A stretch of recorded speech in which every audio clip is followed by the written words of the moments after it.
अभी हम लोग प्रार्थना करेंगे।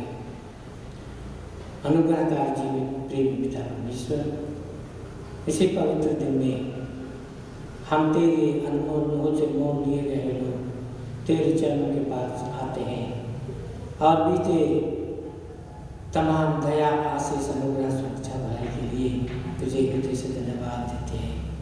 हम एक एक के धन्यवाद मन को ग्रहण कर पिता परमेश्वर धन्यवाद देते हैं। हम सबों को इसी पवित्र आराधनालय में आने में तो ही अपने अनुग्रह प्रकट किया और सबों को साकुशल सुरक्षित पहुँचने दिया। जितने आते होंगे उन्हें भी साकुशल सुरक्षित पहुँचाना, ताकि एक मन एक चित होकर हम तेरे नाम की महिमा तेरे पवित्र चक्र करने पाए। पिता इस पवित्र आराधनालय में उपस्थित होकर अपने पवित्र आत्मा से सबों को परिपूर्ण कर सबको भर दे, ताकि हम तेरे नाम की महिमा तेरे पवित्र चक्र इस गिरजा आराधनालय में करने पाए। यह प्रार्थना हमारा उद्धारकर्ता यीशु मसीह के नाम से मांगते हैं और दया से ग्रहण कर ले, आमीन। इस समय हम लोग आह्वान वचन भजन संहिता 113 भजन संहिता 113 का पहला और दूसरा पद एक साथ पढ़ेंगे। भजन संहिता 113 का पहला और दूसरा पद। या की स्तुति करो, हे यहोवा के दासों स्तुति करो, यहोवा के नाम की स्तुति करो। यहोवा का नाम अब से लेकर सर्वदा तक धन्य कहा करो, यहाँ तक, आमीन। मंडली बैठ जाएगी। हम पवित्र गिरजा आराधना करते हुए साक्षी बानी गीत नंबर 234 को गाएंगे। पवित्र गिरजा आराधना आरंभ करते हुए साक्षी बानी गीत नंबर 234। Thank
मंडली खड़ी हो जाएगी।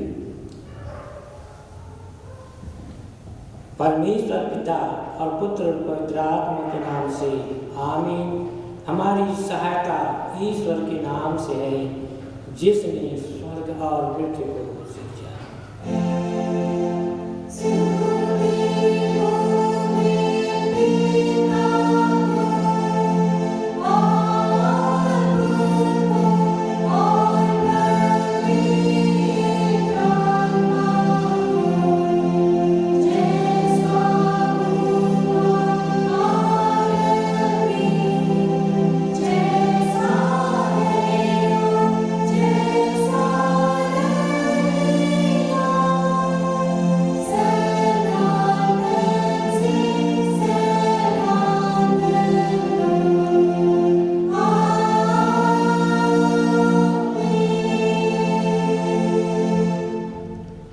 ईश्वर के सामने अपने अपने पापों को दीनताई से मान लेंगे। हे सर्वशक्तिमान ईश्वर दयालु पिता, हम दीनताई से अपने सब पाप और अपराधों को तेरे सम्मुख मान लेते हैं। तो अपने प्रिय पुत्र हमारे प्रभु ख्रिस्त के कारण हम पर दया दृष्टि कर और हमारे सब पापों को क्षमा कर। आमीन।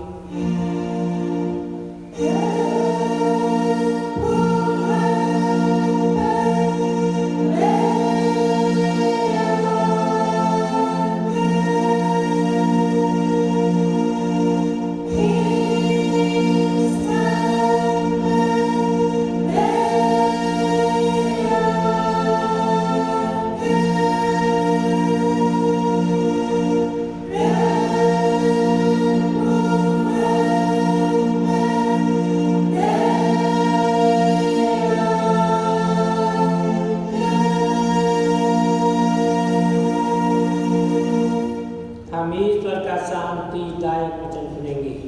पहाड़ सक जाएंगे और पहाड़ियाँ हिल जाएगी, पर मेरी दया तेरे पास से न सरकेगी और न मेरे कूसर की वाचा हिलेगी। परमेश्वर तेरा दया करने वाला करता है। आमीन।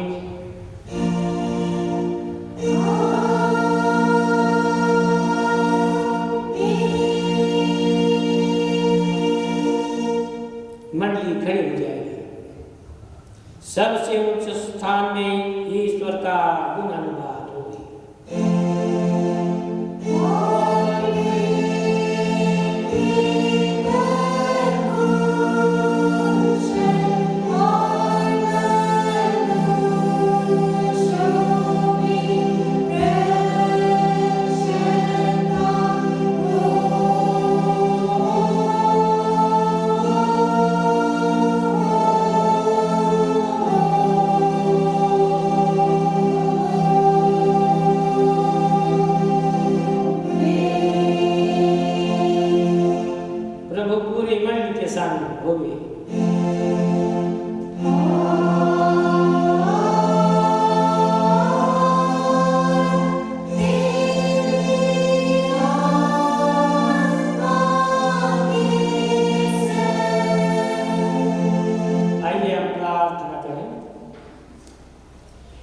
हे प्रिय प्रभु स्वर्गवासी पिता, हम तेरा धन्यवाद करते हैं कि तो अपनी कृपा से हमारा विनाश नहीं चाहता है, परंतु कि हम अपना मन तेरी ओर फिराएं और बच जाएं। हम तेरी विनती करते हैं, अपना पवित्र आत्मा हमको दे कि वह प्रतिदिन हमारे मनों में सच्चा पश्चाताप उत्पन्न करे, हमारे हृदयों में पाप क्षमा और अनंत जीवन की लालसा जन्मे और तेरी अपार कृपा को विश्वास से ग्रहण करने और उसमें स्थिर रहने के लिए हमको सामर्थ्य दे। हर प्रकार की परीक्षा में हमको संभाल कि जिससे अनुग्रह के द्वारा अंत में परम सुखी हो जाएं, हमारे प्रभु यीशु ख्रिस्त के द्वारा। आमीन।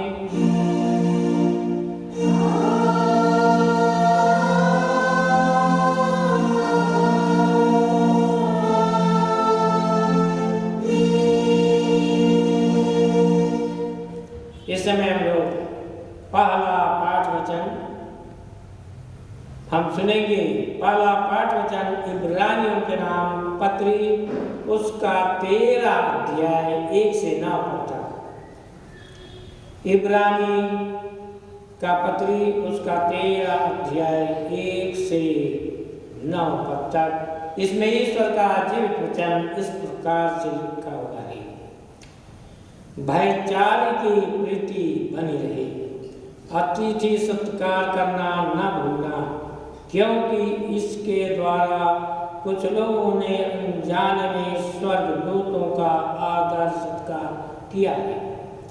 कैदियों की ऐसी सुधि लो कि मानो उसके साथ तुम भी कैद हो, और जिसके साथ बुरा बर्ताव किया जाता है उसको भी यह समझकर सुधि लिया करो कि हमारी ओर से हमारी भी दे है, और समझकर सुधि लिया करो कि हमारी भी दे विवाह बिछावने निष्कलंक रहे, क्योंकि परमेश्वर व्यभिचारियों और प्रस्त्रीगामियों का न्याय करेगा। तुम्हारा स्वभाव लोभ रहित हो, और जो तुम्हारे पास है उसी पर संतोष करो, क्योंकि उसने आप ही कहा है, मैं तुम्हें कभी ना छोड़ूंगा और ना कभी तुझे त्यागूंगा। इसलिए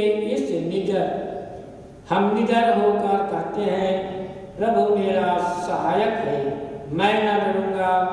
मनुष्य मेरा क्या कर सकता है? जो हमारे अगुए थे और जिन्होंने तुम्हें परमेश्वर का वचन सुनाया है, उन्हें स्मरण रखो और ध्यान से उसके चाल चलन का अंत देखकर उनके विश्वास का अनुकरण करो। यीशु मसीह कल और आज और युगानुयुग एक सा है। नाना प्रकार के विचित्र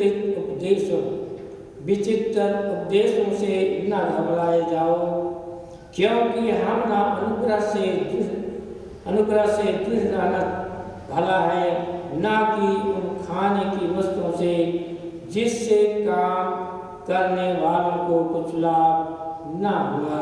यहाँ तक आमीन। तेरा धन्यवाद हो हे ख्रिस्त यीशु। हालेलुया।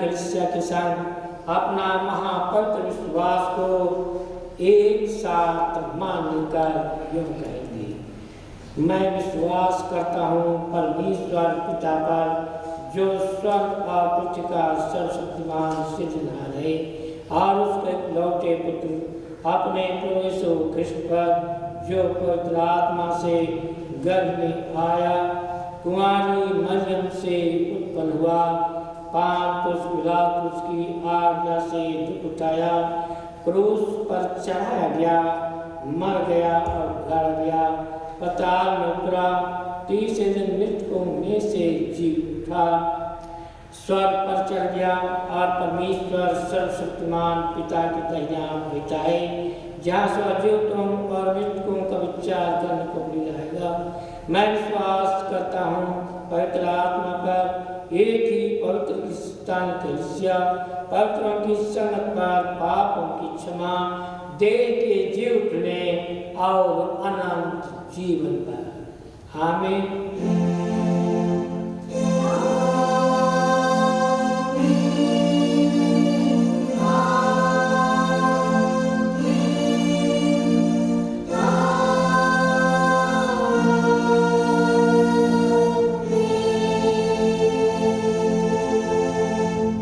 मंडली बैठ जाएगी। हम गिरजा के लगातार दूसरा गीत 270 को गाएंगे। लगातार गिरजा के लगातार हम लोग साक्षीवान गीत नंबर 270 गाएंगे।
हमारे पिता परमेश्वर और उद्धारकर्ता यीशु मसीह की ओर से अनुग्रह और शांति बहुत अच्छे मिले। आमीन। आइए हम प्रार्थना करें। महान अनुग्रहकारी जीवित प्रेमी पिता परमेश्वर, हम तेरे लोग तेरे नाम की महिमा तेरे पवित्र इच्छा के अनुसार करना चाहते हैं।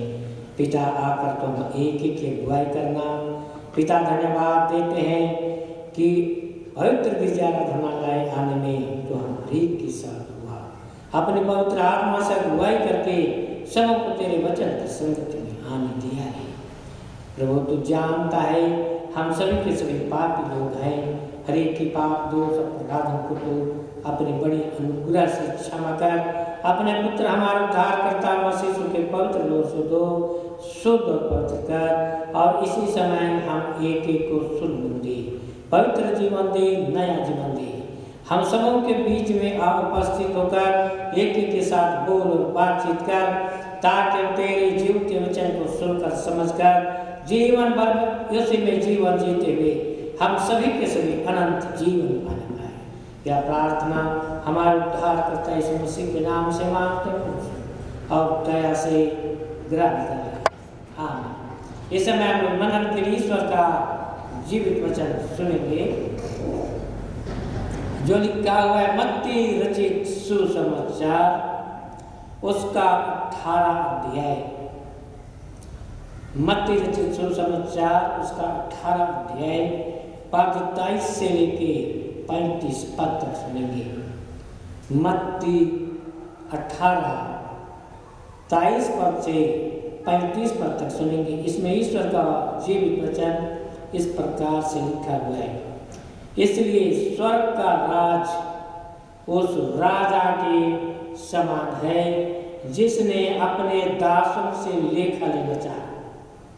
जब वह लेखा लेने लगा तो एक जन उसके सामने लाया गया जो 10,000 तोड़े का कर्जदार था। जबकि चुकाने को उसके पास कुछ न था, तो उसके स्वामी ने कहा, यह और इसकी पत्नी और बाल बच्चे और सब कुछ इसका है, सब बेचा जाए और कर्ज चुका दिया जाए। इस पर उस दास ने गिरकर उससे प्रणाम किया और कहा, हे स्वामी, धीरज धर, मैं सब कुछ भर दूंगा। तब उस दास के स्वामी ने तरस खाकर उसे छोड़ दिया और उसका कर्ज भी क्षमा कर दिया। परंतु जब वह दास बाहर निकला तो उसके सभी दासों में से एक उसको मिला जो उसके 100 दिनार का कर्जदार था। उसने उससे पकड़कर उसका गला घोटा और कहा, जो कुछ तुझ पर कर्ज है भर दे। इस पर उसका संगी दास गिरकर उससे विनती करने लगा, धीरज धर, मैं सब भर दूंगा। उसने ना माना, परंतु जाकर उसे बंदीगृह में डाल दिया कि जब तक कर्ज भर न दे तब तक वहीं रहे। उसके सभी दास यह जो हुआ था देखकर बहुत उदास हुआ और जाकर अपने स्वामी को पूरा हाल बता दिया। तब उसके स्वामी ने उसको बुलाकर उससे कहा, हे दुष्ट दास, तूने जो मुझसे विनती की तो मैंने तेरा वह पूरा कर क्षमा कर दिया। इसलिए जैसे मैंने तुझ पर दया की है, वैसे ही क्या तुझे भी अपने सभी दास पर दया करना नहीं चाहिए था? उसके स्वामी ने क्रोध में आकर उससे दंड देने वालों के हाथ में सौंप दिया कि जब तक वह सब कर्ज भर न दे तब तक उनके हाथ में रहे। इसी प्रकार यदि तुम में से हर एक अपने भाई को मन से क्षमा न करेगा तो मेरा पिता जो स्वर्ग में है तुमसे भी वैसा ही करेगा। यहाँ तक आमीन। मंडली बैठ जाएगी। मसीह में ख्रिस्त विश्वासी भाइयों बहनों, आज का यह उपदेश वचन एक दृष्टांत है स्वर्ग राज के गंभीर भेदों को जानने के लिए। यह दृष्टांत हरेक मसीही विश्वासियों को दिया जाता है।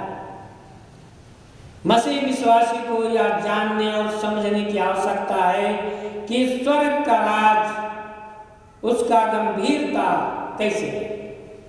आज के उपदेश वचन में हम पाते हैं स्वर्ग का राज उस राजा के समान है जिसने अपने दासों से लेखा लेना चाहा। अपने दास, जितने भी दास थे, सबों से लेखा लेना चाहा, परंतु सबसे पहले एक दास को बुलाता है जो उसका 10,000 तोड़े धरता था। 10,000 तोड़े धरता था, पर उसके पास कुछ भी नहीं था। वह कर्जदार दास, कर्जा लिया हुआ दास के पास कुछ भी नहीं था। मसीह में प्रिय भाइयों बहनों, आज हम सभी के सभी मसीह यीशु के कर्जदार दास हैं। आज हमको भी पिता परमेश्वर यीशु मसीह के द्वारा कर्ज दिया है। हम उस कर्ज को उस दास के समान, जिन्होंने 10,000 तोड़े लेकर सबको खर्च कर दिया, उसके पास कुछ भी नहीं था, हमारे लिए कर्ज देता है। पहला कर्ज है कि अपने एक लौटे पुत्र यीशु मसीह को पापी जगत में भेजा। पहला कर्ज है, और वह इस धरती पर आकर हम सबों के ऊपर में ऐसा कर्ज डाल दिया, उसको हम मसीहियों को चुकाने की आवश्यकता है। नहीं तो हम सबों का भी उस समय, जिस समय लेखा लिया जाएगा, हम भी धोखा खा जाएंगे। दूसरा कर्ज हम देखेंगे यशायाह नबी की पुस्तक 53 अध्याय का 4 से 6 पद तक में कहता है, निश्चय उसने हमारे रोगों को सह लिया है। यीशु मसीह पाप रूपी रोगों को जो हमारे ऊपर था वह सह लेता है। यह हमारे ऊपर एक बड़ा कर्ज है। हमारे दुखों को भी उठा लिया। पाप का दुख जो हमको भोगना था उसको भी यीशु मसीह उठा लेता है। तब भी इस पापी जगत के लोगों ने उसको ऐसा कहता है कि वह तो परमेश्वर का मारा कूटा और दुर्दशा में पड़ा हुआ व्यक्ति है। इसलिए कहा जाता है कि इस पापी जगत में यीशु मसीह दीन होके आया, नम्र होके आया। इस धरती पर इतना नम्र हुआ जैसे इफिसी की पुस्तक अभी हम लोग पहला गीत में भी गा रहे थे कि वह अपने आप को ऐसा दीन किया और यहाँ तक आ गया करेगा कि क्रूस मृत्यु भी उसने सही। हमारे लिए क्रूस मृत्यु पर भी वह चढ़ाया जाता है। हमारे अधर्म के कामों के कारण वह घायल किया जाता है और हमारे पापों के कारण कुचला भी जाता है। केवल हमारे पापों के कारण यह हम सबों के लिए एक कर्ज है। इस कर्ज को हम कब चुकाएंगे? और हम उसको आगे देखते हैं कि वह हमारे शांति के लिए ताड़ना उस पर पड़ती है, सताया जाता है, कोड़े मारा जाता है, कांटे का मुख मारा जाता है, केवल पापी जगत के पापियों के लिए। यह हम सबों का एक कर्ज है। इतना ही नहीं, यीशु मसीह को पिता परमेश्वर ने ऐसे बना दिया कि संपूर्ण पापी जगत के अधर्म का बोझ उसी पर लाद दिया और क्रूस पर लेकर हम सबों के लिए बलिदान हो गया। इतना बड़ा कर्ज हम कब चुका सकेंगे? हमको यह भी कहा गया था कि बिना लहू बहाए पाप क्षमा नहीं। व्यवस्था में लिखा हुआ है, इब्रानी की पुस्तक 9 अध्याय का 22 पद में हम पाएंगे कि बिना लहू बहाए पाप क्षमा नहीं हो सकता। वह गलगथा जहां अपराधियों को, कर्मियों को मृत्यु दंड दिया जाता था, वहां जाकर वह हम सबों के लिए लहू बहा दिया। और यह भी कहता है कि अब से, इसी दिन से बकरों और बछड़ों के लहू के द्वारा नहीं, परंतु अपने ही लहू के द्वारा। एक बार उसने लहू बहाया, वह सनातन के लिए बहा दिया। केवल उस पर विश्वास करना है। इतना कर्ज यीशु मसीह के द्वारा पिता परमेश्वर हम सबको दिया है। इस कर्ज का लेखा देना पड़ेगा। यीशु मसीह हमारे लिए इतना कुछ किया और हमको क्या करना है। हम बपतिस्मा ले रहे थे, उसी समय सबको यह कहा गया, जवाबदेह जिम्मेवारी सौंपी गई कि जाकर सब देश के लोगों को चेला बनाओ। सब देश के लोगों को चेला बनाना है। इसीलिए जर्मनी से, दूर देश से कठिन दुख उठाकर हमारे देश में चेला बनाने के लिए 4 मिशनरी आते हैं। हम तो पास पड़ोस में रहने वाले लोगों को भी चेला नहीं बना सकते। यदि यह कर्ज, इस कर्ज का लेखा पिता परमेश्वर उस दिन लेगा जिस दिन न्याय का दिन होगा। उस कर्जदार दास का लेखा लेता है, उसके पास कुछ नहीं रहता है। क्या आज हम मसीह विश्वासियों के पास है? हम उस विश्वास में दृढ़ और स्थिर हैं। यीशु मसीह कहता है प्रकाशित वाक्य 3:11 में, मैं शीघ्र आने वाला हूँ, जो कुछ तेरे पास है उससे थाम मेरा, कि कोई तेरा मुकुट छीन न ले। कोई तेरा मुकुट, उद्धार का मुकुट, जीवन का मुकुट जिसको मिलेगा अनंत जीवन पाएगा। इसलिए मसीह में प्रिय भाई और बहनों, उस कर्ज का लेखा उस दास के समान, कर्जा लिया हुआ दास स्वर्गीय राजा के सामने लेखा लेता है। हम हरेक को लेखा देना होगा। उसके पास जब कुछ नहीं था, तब वह दास घुटना टेक कर उसको प्रणाम करता है और कहता है, हे स्वामी धीरज धर, मैं तुमको सब कुछ भर दूंगा। दयावंत स्वामी राजा, स्वर्गीय राजा पिता परमेश्वर अनुग्रहकारी और दयालु है। वह 10,000 कोड़े का कर्ज को क्षमा कर दिया, माफ कर दिया और कहा कि तेरा कर्ज सब क्षमा हो गया, माफ हो गया। परंतु उस दुष्ट दास जो 10,000 कोड़े का कर्जदार था, बाहर निकलता है और बाहर निकलकर एक अपने संगी दास जो 100 दिनार उसका धरता था, उसके पास जाता है और उससे 100 दिनार का कर्ज मांगता है। 100 दिनार जो उसने दिया था उससे मांगता है और वह देने नहीं सकता है, उसके पास नहीं रहता है।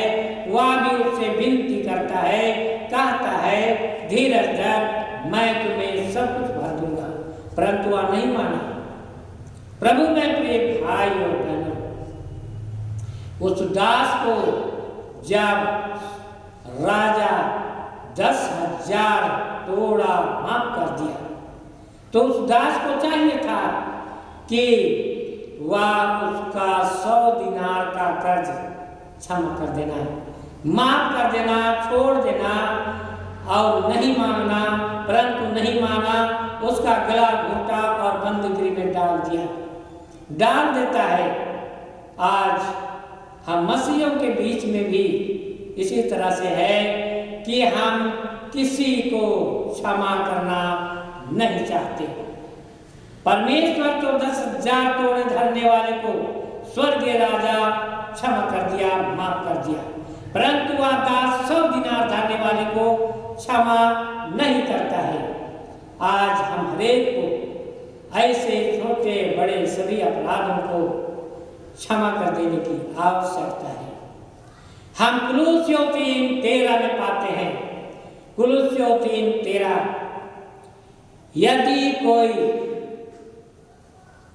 यदि किसी को किसी पर दोष लगाने का कोई कारण हो, कुलुस्सियों 3:13 में हम वचन में पाते हैं, यदि किसी को किसी पर दोष देने का कोई भी कारण हो तो एक दूसरे का सह लेना है और उसके अपराध को क्षमा कर देना है।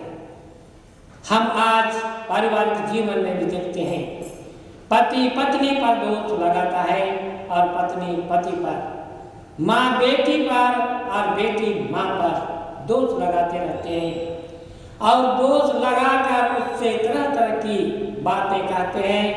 परंतु वचन बतलाता है, यदि किसी को किसी पर दोष देने का कोई भी कारण हो तो आपस में सह लो, एक दूसरे का अपराध क्षमा करो, जैसे यीशु मसीह ने संपूर्ण पापी जगत के अपराध को क्षमा कर दिया। जब यीशु मसीह संपूर्ण पापी जगत के अपराधों को क्षमा कर दिया, वैसे ही हम एक मसीहियों को भी एक दूसरे के अपराधों को सह लेना और क्षमा कर देने की आवश्यकता है। यदि हम क्षमा नहीं करेंगे तो जैसे उस दास ने उस 100 दिनार धरने वालों का गला घोटा, कहा जब तक नहीं देगा बंद कर गृह में तुम रहो। और जब राजा का वह दास जो 100 दिनार धरता था बहुत दुखी हुआ और स्वामी के पास अर्थात राजा के पास जाता है और कहता है, हे स्वामी, 100 दिनार धरने वाला दास कहता है, हे स्वामी, 10,000 तोड़े का कर्जा धरने वाला मेरा गला घोटा और बंदीगृह में डाल दिया। तब वह राजा जो स्वर्ग में है, राजा जो स्वामी है, उसको बुलवा भेजता है, उसको बुला कर लाओ और उसको कहता है कि तुम को मैंने जैसा 10,000 तोड़ा तुम्हारा छोड़ दिया, माफ कर दिया, क्या उचित नहीं था कि क्या तुम उस 100 दिनार धरने वाले को क्षमा कर देता? परंतु तुमने ऐसा नहीं किया। इसलिए वह क्रोधित हो जाता है, वह राजा, वह स्वामी क्रोध से भर जाता है और दंड देने वालों के हाथ में उस 10,000 तोड़े धरने वाले कर्जदार को, दास को सौंप देता है ताकि दंड देने वाले उसको दंड दे। मसीह में प्रिय भाई और बहनों, आज हम मसीही हैं, मसीह जीवन में जीवन जीते हैं। हम सबों को हरेक बातों में इस बात पर ध्यान देने की आवश्यकता है कि हम भी जैसे कुलुस्सी 12 पद में 3 का 12 पद में हम पाएंगे, हे परमेश्वर के जन, इन सारी बातों से भाग जाना और धर्म, भक्ति, विश्वास, प्रेम, धीरज और नम्रता का पीछा करना, विश्वास की अच्छी कुश्ती लड़ना और उस अनंत जीवन को धर लेना जिसके लिए तो बुलाया गया।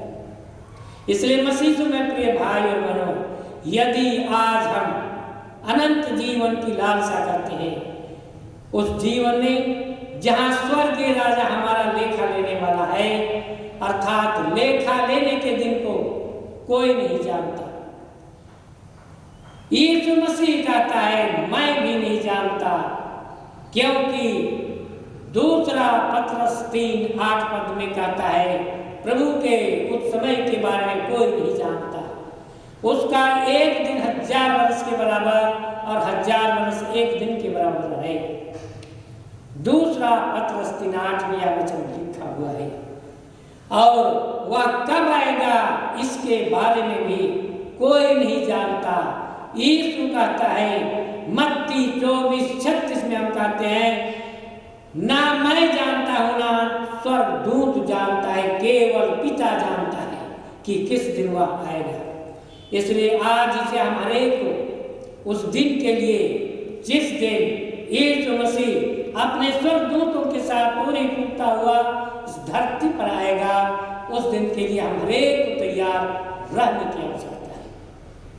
आगे वचन में हम यह पाते हैं कि 35 पद में लिखा हुआ है, इसी प्रकार यदि तुम में से हर एक अपने भाई को भी अगर अपराध करता है, वह अपराध या किसी प्रकार का तुम्हारे विरोध में बातें करता है, बातें करेगा, मन से क्षमा कर देने के लिए पिता परमेश्वर हम सबों को कहता है। यदि तुम यीशु मसीह पर विश्वास करते हो और क्षमा पाना चाहते हो, यदि तुम्हारा भाई अपराध करता है नहीं जानने के कारण या जानने के कारण, जान से या अनजान से किसी बात से भी वह अपराध करता है, तो हम मसीहियों को मसीह विश्वास में जीवन जीने के चलते उस अपराध को क्षमा कर देना चाहिए। जैसे पिता परमेश्वर यीशु मसीह के द्वारा हम सबों का अपराध को क्षमा कर दिया, वैसे ही क्षमा कर देने की आवश्यकता है। यदि हम क्षमा नहीं करेंगे, अपने भाइयों को क्षमा नहीं करेंगे, अपने अपराधियों को क्षमा नहीं करेंगे, जैसे यूहन्ना की पत्री 2 अध्याय में हम पाते हैं, यदि तू अपने भाई को क्षमा नहीं करेगा, अपने भाई से प्रेम नहीं करेगा, जिसको तुम देखते हो, जो तुम्हारे सामने खड़ा है, जो तुमसे बात करता है, तुम्हारे घर में रहता है, उसको यदि तुम उसके अपराध को क्षमा नहीं किया, अपराध को माफ नहीं किया, जो दूसरों के अपराध को क्षमा नहीं करता है, जैसे पिता परमेश्वर सबका अपराध को क्षमा करता है, तो 2 यूहन्ना की पत्र में हम पाएंगे वह परमेश्वर को अभी तक नहीं जाना। जो अपने भाई के दोष को, अपराध को क्षमा नहीं किया, अपने भाई से प्रेम नहीं करता है, तो वह आज तक परमेश्वर को नहीं जानता और परमेश्वर उसको नहीं जानता है। जो अपने कहेगा कि मैं परमेश्वर से प्रेम करता हूँ और अपने भाई से वैर करता है, अपने भाई का अपराध को क्षमा नहीं करता है, तो वचन बतलाता है वह आज तक परमेश्वर को नहीं जानता और न परमेश्वर से प्रेम करता है। इसलिए मसीह में कृष्ण विश्वासी भाइयों, बहनों और बच्चे, आज हम हरेक इस बात पर गंभीरता से विचार करते हुए आने वाले जीवन में जीवन जीने की आवश्यकता है कि हम एक दूसरों के अपराध क्षमा कर दें, जैसे यीशु मसीह ने संपूर्ण पापी जगत के अपराधियों का अपराध को क्षमा कर दिया, वैसे ही हमको भी करने की आवश्यकता है। यदि नहीं करेंगे तो हम झूठे हैं, परमेश्वर को नहीं जानते, परमेश्वर से प्रेम नहीं करते हैं। प्रभु परमेश्वर इस वचन में अधिकाई से आशीष देवे। आमीन। आइए प्रार्थना करें। सामर्थ्य जीवित अनुग्रहकारी प्रेमी पिता परमेश्वर, हम सब कुछ जानते समझते भी हैं, तेरी पवित्र इच्छा के अनुसार चलने की इच्छा भी हम सभी रखते हैं, परंतु दुर्बल लोग हैं, कमजोर हैं। जैसे तेरे वचन हम सुनकर समझकर उसके अनुसार जीवन जीना चाहते हैं, परंतु नहीं जी सकते।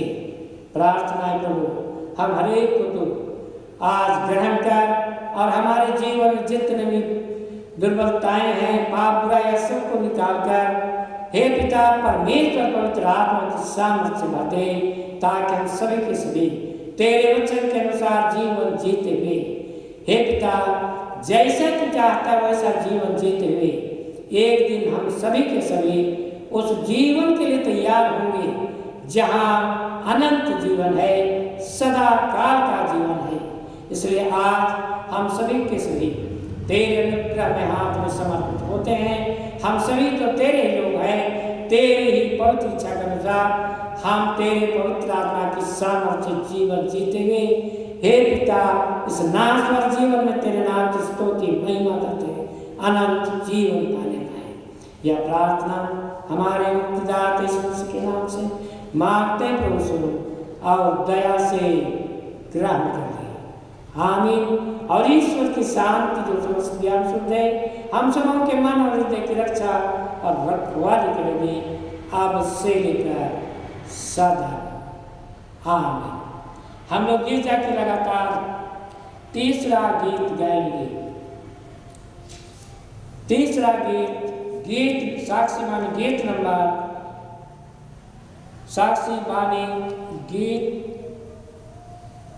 गीत नंबर 169 साक्षी बानी गीत नंबर 169 साक्षी बानी।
नित्य सामर्थ्य परमेश्वर पिता, हम आपको बहुत बहुत धन्यवाद देते हैं आपकी दी हुई जीवन के लिए, आपकी दी हुई श्वास के लिए, जो आपने पिता परमेश्वर बीते समय से लेकर अब तक हम सबों को संभाले रखा है, हर प्रकार से अपनी सुरक्षा में रखा है और पिता परमेश्वर स्वस्थमय जीवन को दिया है कि हम सब तेरी महिमा कर पाते हैं।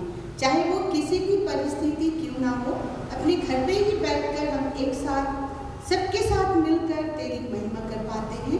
ऑनलाइन गिरजा आराधना के माध्यम से हम इस बात के लिए आपको धन्यवाद देते हैं और धन्यवाद के साथ इस समय प्रार्थना करते हैं जितने भी पुकार संबंधित बातें हुई प्रभु, तेरी दृष्टि इसमें थी, होने देना पिता परमेश्वर। हर एक कामों को करने में तू हर एक की सहायता करना, मदद करना, कि जिस प्रकार हम अपने घरों के कामों को जिम्मेदारी पूर्वक करते हैं प्रभु जी। और पिता परमेश्वर जब हम परिवार में हैं तो परिवार की भी प्रति जो जिम्मेदारी रहता है उसे भी हम करते हैं, तो समाज की जिम्मेदारी और अपनी मंडी कलीसिया की जिम्मेदारी को भी प्रभु जी हम ईमानदारी पूर्वक करने पाए, ऐसा तू हम सबों को मन और हृदय देना, ताकि पिता परमेश्वर हम सब जैसे तू बताया है तेरे मार्ग में चल के उस राज्य को पहुंचने पाए जिसका हम प्रयत्न करते हैं, जिसका हम इंतजार करते हैं। पिता परमेश्वर, हम प्रार्थना करते हैं इस समय आपकी सुंदर वचन जो बाबा के माध्यम से आपने हम सबों के बीच बिखेरा है प्रभु, होने देना ये वचन प्रभु जी वो अच्छी भूमि में फेंकी हुई बीज की तरह हो, जो पिता परमेश्वर 100 गुना 70 गुना फल लाती है। पिता परमेश्वर, हम हर बात और इस समय को और आदर और महिमा और भक्ति सारी चीज आपको देते हैं और पिता यह प्रार्थना आपके पुत्र हम सबों का उद्धार करता यीशु मसीह के नाम से मांगते हैं, आप सुनिए और दया से स्वर्ग राज्य में ग्रहण कीजिए, आमीन। धन्यवाद। मंडली उठे, आइए हम प्रार्थना करें।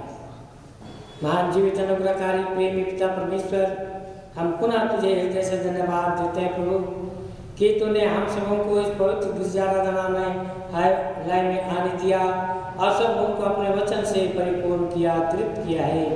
हे पिता परमेश्वर, हम प्रार्थना करते हैं जो भी आराधना में तेरे नाम की स्तुति, महिमा और वचन हमने सुना, आने वाले जीवन में एक एक के मन में गुणकारी होने दे, ताकि इस वचन के द्वारा हमारा जीवन एक नया जीवन, हमारा जीवन एक बदला हुआ जीवन, हमारा जीवन अनंत जीवन की लालसा रखने वाला जीवन हो जाए, ताकि हम आने वाले जीवन में हे प्रभु परमेश्वर जिस आशा विश्वास के साथ मसीह जीवन में जीते हैं उसको पाकर आनंदित होकर तेरे नाम की महिमा करने पाएंगे।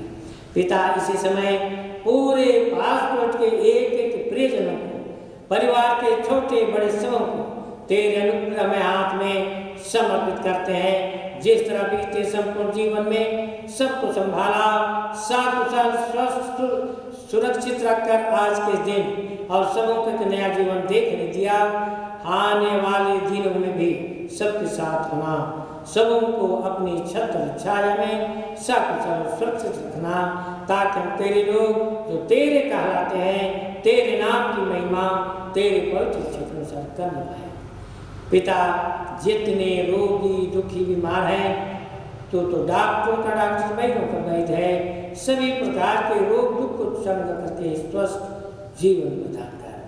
पिता परमेश्वर, हमारे जितने प्रिय लोग दूर या नजदीक में जहाँ कहीं भी रहते हैं, सब सर्व उपस्थित परमेश्वर होकर उनकी भी सुधि लेना, ताकि उनके द्वारा भी तेरे नाम की महिमा हो पाएगा। जितने बच्चे भाई बहन काम करने आना जाना करते हैं, आने जाने में तो उनके साथ होना, उन्हें साकुशल सुरक्षित रखना और काम करने में हे पिता परमेश्वर कोई सहायता, अगुवाई, मदद और आशीषों की भरपूरी देना, ताकि सभी प्रकार के कामों को करके तेरे अनुग्रह और आशीष को पाकर हम सभी तेरे नाम की महिमा करने पाएंगे। पिता परमेश्वर, सभी प्रकार के दान देव को भी तेरे हाथ में सौंपते हैं, जिसको हमने तेरे नाम के निमित्त समर्पित करते हैं, ग्रहण करके आशीषित कर और दान देने वाले एक एक आत्मा को स्वर्गीय अनुग्रह और आशीष से भर देना। हम इसी समय सभी जवान युवतियों को भी तेरे हाथ में सौंपते हैं प्रभु। उनके माता पिता से अधिक उनकी आवश्यकताओं को तू जानता है। समय की पूर्णता पर सबों को दिया करना, ताकि वे भी तेरे नाम की महिमा तेरे पवित्र इच्छा के अनुसार करने पाएंगे। यहाँ तक आने में सबके साथ हुआ। अब यहाँ से जाएंगे पिता, जाते समय में सबों को अपने अपने गंतव्य स्थान तक कुशल और सुरक्षित पहुँचा देना, ताकि वहाँ पहुँच कर भी हम तेरे नाम की महिमा करने पाएंगे। यह प्रार्थना हमारे उद्धारकर्ता यीशु मसीह के नाम से मांगते प्रभु सुन और दया से ग्रहण कर ले। आमीन। हे हमारे पिता, तू जो स्वर्ग में है, तेरा नाम पवित्र किया जावे, तेरा राज आवे, तेरी इच्छा जैसे स्वर्ग में से पृथ्वी पर भी होवे। हमारे प्रतिदिन की रोटी आज हमको दे, और हमारा अपराधों को क्षमा कर, जैसे हम भी अपने अपराधों को क्षमा करते, और हमको परीक्षा में मत डाल, परंतु बुराई से बचा, क्योंकि राज और पराक्रम और महात्म सदा तेरे ही है। आमीन।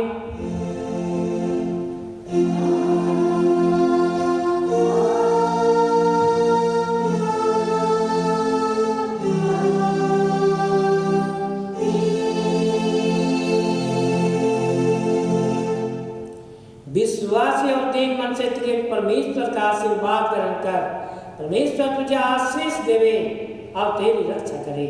परमेश्वर अपना मुख का प्रकाश तुम पर चमकावे और तुम पर अनुग्रह करे। परमेश्वर अपना मुख का प्रकाश तुम पर चमकावे और तुम्हें कुशल देवे। आमीन।